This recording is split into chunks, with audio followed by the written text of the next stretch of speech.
একটি গুরুত্বপূর্ণ বিষয় নিয়ে কথা বলতে চাই, তা হচ্ছে বাংলাদেশ ক্রিকেটের সম্পর্কে।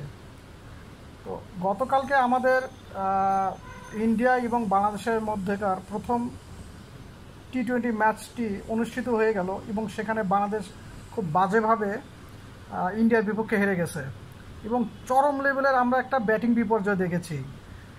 তো যাই হোক, সেটা বড় কথা না, বড় কথা হচ্ছে আমরা ম্যাচটি হেরে গেছি এবং বাংলাদেশভাবে হেরে গেছি, যেখানে আমাদের ওয়ার্ল্ড ক্লাস ব্যাটসম্যান জনাব শান্ত, যে কিনা একজন চাপাবাজ, মিডিয়ার সামনে এসে চাপাবাজি করে এবং সবসময় যখনই কোনো ম্যাচ হারে তখনই হচ্ছে তার টিমমেট এবং বাংলাদেশের ক্রিকেট সিস্টেম, অর্থাৎ বাংলাদেশে যে ধরনের পিচে তারা খেলে সেই ধরনের পিচ নিয়ে তিনি কথা বলেন এবং হারলেই বলে যে আমরা এ ধরনের টিম না।